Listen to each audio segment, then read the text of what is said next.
ہے یا عورت ہے، یوروپین ہے یا ایشین ہے، بغیر کسی تفریق کے ہر انسان کو کھانا کھلانا بھوکمری کے دنوں میں۔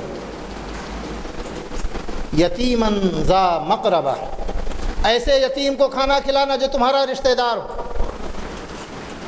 ہر یتیم ہمارے حسن سلوک کا حقدار ہوتا ہے، لیکن اگر یتیم ہمارا رشتہ دار ہے تو ہماری توجہ، ہمارے حسن سلوک، ہمارے عدل و انصاف کا سب سے زیادہ حقدار ہے۔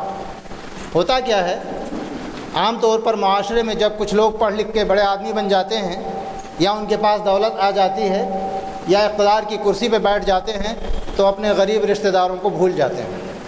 نفسیات انسان کی، وہ اپنا رشتہ ناتا کسی غریب اور نادار رشتہ دار سے نہیں جوڑنا چاہتا۔ وہ یہ ثابت کرنا چاہتا کہ میرے آباء و اجداد بھی ہمیشہ سے عزت والے تھے۔ قرآن نے اس دکھتی ہوئی رگ پہ انگلی رکھی اور فرمایا یتیماً ذا مقربہ، اس یتیم کو کھانا کھلاؤ جو تمہارا رشتہ دار ہے۔ او مسکیناً ذا متربہ، یا اس غریب آدمی کو جو مٹی میں رلا پڑا ہے۔ ذا متربہ، مٹی میں پڑا ہوا ہے۔ حقوق انسانی کی تنظیمیں وہاں تک نہیں پہنچ پاتی، حکومت کی بڑی بڑی رفاہی اور فلاحی اسکیمیں ان دور دراز دیہاتوں تک، قبائلیوں تک، جنگلوں میں رہنے والے انسانوں تک نہیں پہنچ پاتی۔ وہ بنیادی انسانی حقوق سے محروم اس دنیا سے رخصت ہو جاتے ہیں۔ نان جوی کو محتاج، 2 وقت کی روزی روٹی کے لیے محروم رہتے ہیں۔ اللہ فرماتا ہے مسکیناً ذا متربہ، ایسے لوگوں کو کھانا کھلانا، غریبوں اور مسکینوں کو، یہ اس گھاٹی میں داخلے کی شرط۔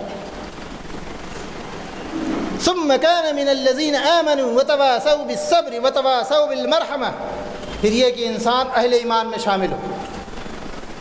خدمت خلق کے بڑے بڑے ادارے، بڑی بڑی تنظیمیں، لمبے چوڑے پروجیکٹس قرآن کی نگاہ میں، اللہ کی بارگاہ میں ناقابل قبول ہیں اگر ان کے ساتھ ایمان نہ ہو۔ مدر ٹریسا نے جو بھی رفاہی اور فلاحی کام کیے، انسانوں کے دکھ درد اس نے بانٹے، نوبل پرائز اس کو اس دنیا میں ملا، اللہ کی بارگاہ میں وہ ناقابل قبول ہے۔ ایمان۔ ثم كان من الذين آمنوا وتواصوا بالصبر وتواصوا بالمرحمة، اور انسان صبر کی ایک دوسرے کو تلقین کرے۔ حق کی راہ پہ چلنا یہ آسان کام نہیں ہے۔ ویسٹرن انٹرسٹ، انسان کی اپنی انا، ریت اور رواج، معاشرہ اور برادری، حکومت وقت، طاغوت کی مختلف شکلیں ہیں جو انسان کو حق کے راستے پہ چلنے سے روکتے ہیں۔ انسان ان ساری رکاوٹوں کو دور کر کے اور حق پر جمع رہے، یہ بہت مشکل کام ہے۔ فرمایا وتواصوا بالصبر، نہ صرف یہ کہ وہ حق پر جمع رہے بلکہ حق پر جمع رہنے کی دوسرے انسانوں کو، مسلمانوں کو تلقین بھی کرے۔ وہ اپنے رویے سے، اپنے کردار سے، اپنے عمل سے، اپنی سوچ سے، اپنی رفاہی تنظیموں سے، اپنے اسکولوں سے دوسرے انسانوں کے لیے حق پر ڈٹے رہنے کا نمونہ پیش کرے۔ وتواصوا بالمرحمہ، اور مرحمت، دریا دلی، ایک دوسرے کے دکھ سکھ میں کام آنا، یہ انسانیت کا جوہر اور اسلام کی تمام تعلیمات کا نچوڑ ہے۔ یہ اگر آپ مجھے اجازت دیں تو میں کہوں اسلام نام ہے 2 چیزوں کا، عبادت، خدمت۔ عبادت اللہ کی، خدمت انسانوں کی۔ اسی کو ہمارے رسول اکرم صلی اللہ علیہ وسلم نے فرمایا کہ دین نام ہے اللہ کے حقوق کو ادا کرنے کا اور بندوں کے حقوق ادا کرنے کا۔ پورا دین کی تمام تفصیلات، فقہ کی ساری باریکیاں، قانون کی تمام تفصیلات انہی 2 بنیادی امور کے گرد گھومتی ہیں۔ اللہ کے حق کو ادا کیا جائے اور دوسرے بندگان خدا کے حق کو ادا کیا جائے، یعنی عبادت کی جائے اس کی، خدمت کی جائے انسانوں کی۔ درد دل کے واسطے پیدا کیا انسان کو. بہت بنیادی بات کہی. درد دل کے واسطے پیدا کیا انسان کو، ورنہ طاعت کے لیے کچھ کم نہ تھے کروبیاں. فرشتے اللہ کی عبادت اور اطاعت کے لیے کافی تھے. جو لوگ تقوی اور عبادت کا ڈھونگ رچتے ہیں، 5 وقت کی نماز پڑھ کے سمجھتے ہیں کہ جنت بک ہو گئی، دین کے کچھ موٹے موٹے فریضوں پر عمل کر کے تقوی بگھارتے ہیں اور سوسائٹی میں ریکگنائز کرنا چاہتے ہیں اپنے آپ کو متقی کی حیثیت سے، انہیں اس پر غور کرنا چاہیے. اللہ کے حق ہم نے ادا کر دیا، بندگان خدا کے حقوق ہم نے ڈکار لیے. صحیح مسلم کی حدیث، اللہ کے رسول صلی اللہ علیہ وسلم نے ایک بار صحابہ کرام سے پوچھا، اتدرون من المفلس؟ جانتے ہو مفلس کسے کہتے ہیں؟ ایک صحابی نے کہا، یا رسول اللہ، المفلس فینا من لا درہم لہ ولا دینار. ہم غریب اس کو کہتے ہیں جس کے پاس درہم و دینار نہ ہو، روپیہ پیسہ نہ ہو. ہمارے نزدیک عمارت اور غربت کا یہی معیار ہے. اور آج بھی اللہ کے رسول نے فرمایا نہیں، المفلس من امتی من یاتی یوم القیامت بصلاۃ وصیام وزکاۃ وقد شتم ھذا وقد اکل مال ھذا وقد سب ھذا. آپ نے فرمایا نہیں، غریب وہ نہیں ہے جس کے پاس روپیہ پیسہ نہ ہو. میری امت کا سب سے غریب انسان وہ ہے جو قیامت کے دن نماز، روزے، حج اور زکوٰۃ کے ساتھ آئے گا، لیکن اس نے کسی کو گالی دی ہوگی، کسی کا ناحق مال کھایا ہوگا، کسی کو اس نے تماچے مارے ہوں گے. اللہ کے رسول فرماتے ہیں، صحیح حدیث، صحیح مسلم کی حدیث، علامہ ناصر الدین البانی رحمۃ اللہ علیہ نے بھی اس کو صحیح قرار دیا ہے. محدثین کا اس حدیث کے صحیح ہونے پر اتفاق ہے. اللہ کے رسول فرماتے ہیں کہ غریب وہ شخص نہیں ہے جس کے پاس روپیہ پیسہ نہیں. میری امت کا غریب ترین شخص وہ ہے جو قیامت کے دن پہنچے گا اس حال میں کہ اس نے خوب نمازیں پڑھی ہوں گی، خوب زکوٰۃ دی ہوگی، اس نے خوب روزے رکھے ہوں گے، لیکن اس کے ساتھ ہی ساتھ اس نے کسی کو گالی دی ہوگی، کسی کو تماچے مارے ہوں گے، کسی کا ناحق مال کھایا ہوگا. اس دن اللہ رب العزت فرشتوں کو حکم دے گا کہ دنیا میں اس نے جن پر ظلم کیا تھا اس کی نیکیاں ان مظلوموں میں بانٹ دو. فرشتے اس کی نمازیں، اس کی زکوٰۃ، اس کی حج، اس کی عبادتیں مظلوموں میں بانٹ دیں گے. پھر بھی بندوں پر جو اس نے دنیا میں ظلم کیا تھا وہ اتنا زیادہ سیریس ہوگا کہ اللہ رب العزت فرشتوں کو دوبارہ فرمائے گا کہ جن جن انسانوں پر دنیا میں اس نے ظلم کیا تھا ان کے گناہ اس حاجی، نمازی، عبادت گزار کے سر پہ لاد دو. اور فرشتے پھر اسے گھسیٹتے ہوئے جہنم میں ڈال دیں گے. میرے دوستو، بہت سیریس مسئلہ ہے. ہم جو 5 وقت کی نماز پڑھ کر کے، درس قرآن میں شریک ہو کر کے، یا کوئی بچوں کے لیے اسکول قائم کر کے یہ سمجھتے ہیں کہ ہم نے جنت خرید لی ہے، بہت سنجیدگی سے سوچنے کی ضرورت ہے کہ درد دل کے واسطے پیدا کیا انسان کو، ورنہ طاعت کے لیے کچھ کم نہ تھے کروبیاں. یہ ہے اسلام کی تعلیم. اور اللہ کے رسول صلی اللہ علیہ وسلم نے مدینے میں جو ریاست اور جو معاشرہ قائم کیا وہ انہی اصولوں پر تھا. آئیے ہم آپ کے سامنے اس سیرت کی چند جھلکیاں پیش کرتے ہیں.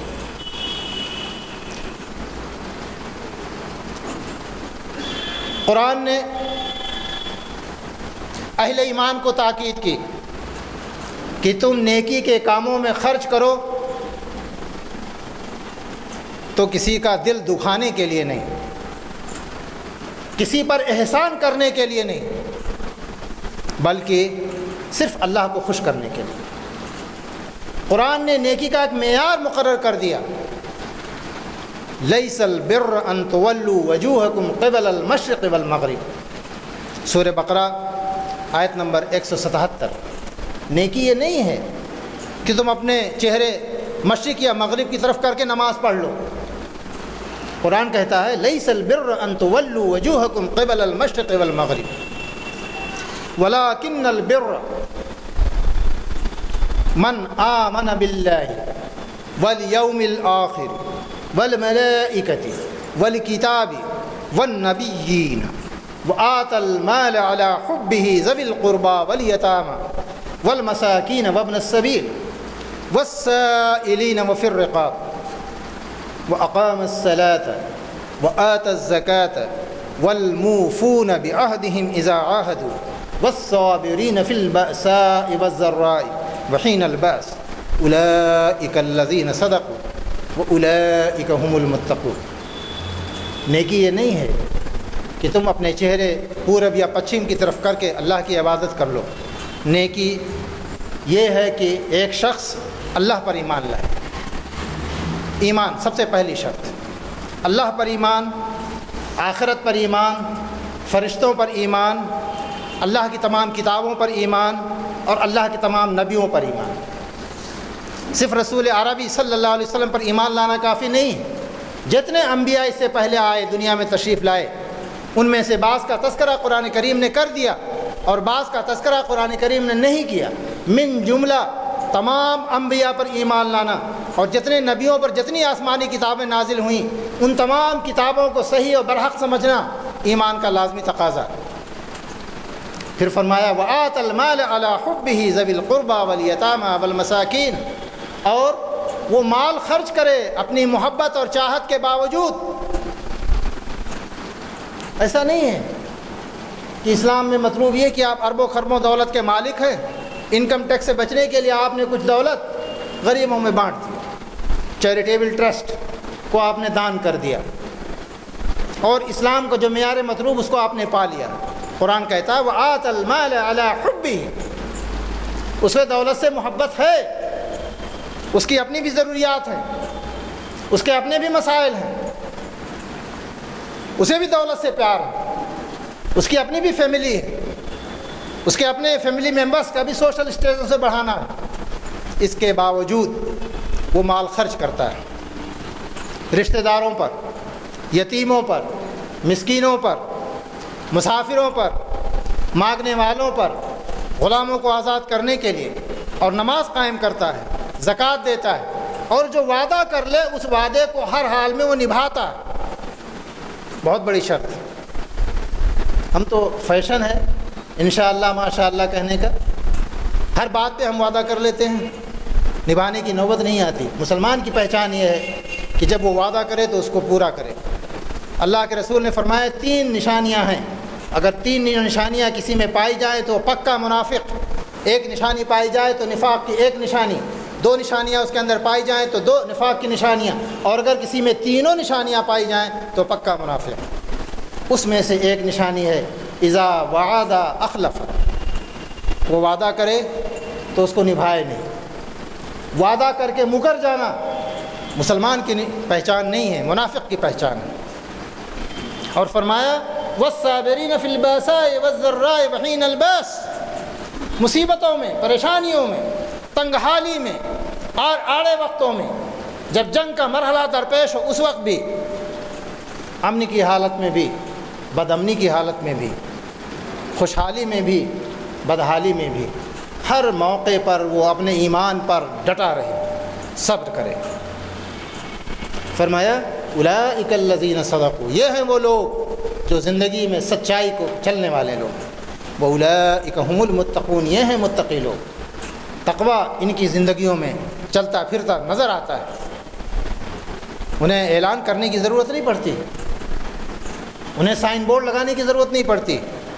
تقوی ان کی زندگیوں میں چلتا پھرتا ہر انسان کو نظر آتا ہے، بچوں کو بھی، بوڑھوں کو بھی، مسلمانوں کو بھی، غیر مسلموں کو بھی، مردوں کو بھی، عورتوں کو بھی، جن سے ان کا سابقہ پڑتا ہے۔ صحابہ کرام کی زندگی اسی تقوی کی نشانی۔ پھر قرآن یہ بھی اعلان کرتا ہے اسی سورہ بقرہ میں آیت 262 سے لے کر 263 کہ یہ لوگ جو اپنا مال خرچ کرتے ہیں، الذین ينفقون اموالهم فی سبیل اللہ ثم لا يتبعون ما انفقوا منا ولا اذى لهم اجرهم عند ربهم ولا خوف علیہم ولا هم يحزنون قول معروف ومغفرۃ خیر من صدقۃ یتبعها اذى واللہ غنی حلیم۔ یہ لوگ اللہ کی راہ میں اپنا مال خرچ کرتے ہیں۔ مسلمانوں کی خصوصیت بتائی جا رہی ہے، پہچان، امتیازی پہچان۔ یہ لوگ اللہ کی راہ میں اپنا مال خرچ کرتے ہیں اور جو کچھ یہ خرچ کرتے ہیں اس کے پیچھے کسی کو نقصان پہنچانے یا احسان جتانے کا جذبہ نہیں رکھتے۔ ولا یتبعون ما انفقوا منا ولا اذى، اللہ کی راہ میں جو خرچ کرتے ہیں وہ اس لیے خرچ نہیں کرتے کہ کسی پر احسان دھریں، اس لیے خرچ نہیں کرتے کہ دینے والے کے ہاتھ سے جو کچھ لینے والے کے ہاتھ میں جاتا ہے وہ اس لیے جاتا ہے کہ اس پر احسان جتائے۔ فرمایا ایسے لوگ ہیں جن کا اجر اللہ کی ہے ریزرو۔ قول معروف ومغفرۃ خیر من صدقۃ یتبعها اذى، ایک بھلی بات کہہ دینا، ایک میٹھی سی پیاری سی بات کہہ دینا اور ذرا سی چشم پوشی کرنا، ذرا سا نظر انداز کر دینا بہتر ہے اس صدقہ سے جس کے پیچھے دل دکھانے کا جذبہ۔ بہت بڑی بات کہہ دی قرآن نے۔ اگر آپ کی نیت احسان جتانے کی ہے، آپ اس لیے خرچ کریں کہ وہ جھک کر کے آپ کو سلام کرے، آپ کسی کی امداد اس لیے کریں کہ سوسائٹی میں آپ داتا اور سخی کہلائے جائیں، تو بہتر ہے کہ آپ خرچ نہ کریں۔ قرآن کہتا ہے قول معروف، ایک بھلی بات کہہ کے اسے رخصت کر دیجیے۔ اگر آپ کی نیت احسان جتانے کی ہے تو آپ صدقہ نہ کیجئے، اس صدقہ سے بہتر ہے کہ آپ ایک اچھی سی میٹھی سی بات، ایک اچھا سا بول کہہ کے اسے رخصت کر دیجیے۔ ومغفرۃ، اور اس کی جو کج ادائی ہے اس کو نظر انداز کریں۔ بڑی پیاری بات کہی قرآن نے، کیونکہ سوسائٹی میں جو مظلوم اور محروم لوگ ہوتے ہیں عام طور پر ان کا انداز و اسلوب بڑا ناشائستہ ہوتا ہے۔ خدا کرے آپ کو پالا نہ پڑا ہو۔ یونیورسٹی میں ایک استاد ہونے کے ناطے سے ہر طرح کے طلبہ سے سابقہ پڑتا ہے، اور چونکہ میں براہ راست عوام سے بھی جڑا ہوا ہوں، میں ہر طرح کے لوگوں کے درمیان اٹھتا بیٹھتا ہوں۔ جو آدمی جتنا زیادہ مظلوم ہوتا ہے اس کی زبان اتنی ہی زیادہ کڑوی ہوتی ہے۔ حالات اس کو کڑوا بنا دیتے ہیں، زمانے کا سرد و گرم اس کی لطافت، اس کی زبان کی مٹھاس کو چھین لیتا ہے۔ قرآن کہتا ہے مغفرت، کسی سائل نے آپ کے دروازے پہ آ کے آواز لگایا، آپ نے دیکھتے ہی اس کو 2 روپے 4 روپے 10 روپے دیے، لیکن اس کے ساتھ ہی آپ نے ایک کڑوا تبصرہ کر دیا۔ شرم نہیں آتی؟ ہٹے کٹے ہو کر کے ہاتھ پھیلا رہے ہو، ارے جاؤ کچھ دھندا وندہ کرو، فوراً ہماری زبان سے تبصرہ نکلتا ہے۔ قرآن کہتا ہے مغفرت، اگر وہ ناشائستہ جملہ بھی استعمال کر رہا ہے، مانگنے کی اس کا انداز بھی اگر بہت برا ہے، اس نے ہاتھ بھی آپ کے سامنے پھیلائے تو لجاجت کے ساتھ نہیں، منت و زاری کے ساتھ نہیں، اپنی ادا کے ساتھ، تو اسے نظر انداز کر دو، کیونکہ تمہاری دولت میں اس کا بھی حق ہے۔ جو کچھ اللہ رب العزت نے جس انعام و اکرام سے تم کو نوازا ہے اس میں ان محروموں اور مظلوموں کا بھی حق ہے۔ ان کا یہ حق ہے کہ اگر وہ غیر مہذب طریقے سے بھی مانگیں تب بھی تم ان کو برا بھلا نہ کہو۔ قرآن رسول عربی صلی اللہ علیہ وسلم کی یتیمی کو یاد دلاتا ہے۔ وَوَجَدَكَ ضَالًّا فَهَدَىٰ وَوَجَدَكَ عَائِلًا فَأَغْنَىٰ فَأَمَّا الْيَتِيمَ فَلَا تَقْهَرْ وَأَمَّا السَّائِلَ فَلَا تَنْهَرْ۔ اے نبی کریم صلی اللہ علیہ وسلم، یاد کرو، تم گمگشتہ راہ تھے، اس نے تمہیں ہدایت دی، تم نادار تھے، اس نے تمہیں دولت مند بنا دیا، اس لیے فَأَمَّا الْيَتِيمَ فَلَا تَقْهَرْ، کوئی یتیم تمہارے دروازے پہ آ جائے اسے ڈانٹو نہیں، وَأَمَّا السَّائِلَ فَلَا تَنْهَرْ، اور کوئی مانگنے والا تمہارے دروازے پہ آ جائے اسے جھڑکو نہیں، وَأَمَّا بِنِعْمَةِ رَبِّكَ فَحَدِّثْ، اور تیرے رب نے تیرے اوپر جو احسان کیا ہے اس کا اظہار کرو اپنے ہاتھوں کو کھلا رکھ کر۔ نعمتوں کا اظہار اس طرح نہیں ہوتا کہ آدمی شاندار کپڑے پہن لے، اپنا اسٹیٹس بڑھا لے، ایک کی جگہ 4 گاڑیاں رکھ لے، بینک بیلنس بڑھاتا چلا جائے، 1 محلہ 2 محلہ 3 محلہ بلڈنگ، ملٹی سٹوریز بلڈنگ کھڑی کر دے۔ نعمتوں کا اظہار اس طرح نہیں ہوتا۔ یہاں قرآن کریم کہتا ہے کہ یتیموں کو ڈانٹو نہیں، مانگنے والوں کو جھڑکو نہیں، اور اپنے رب کی نعمتوں کا اظہار کرو۔ کیا معلوم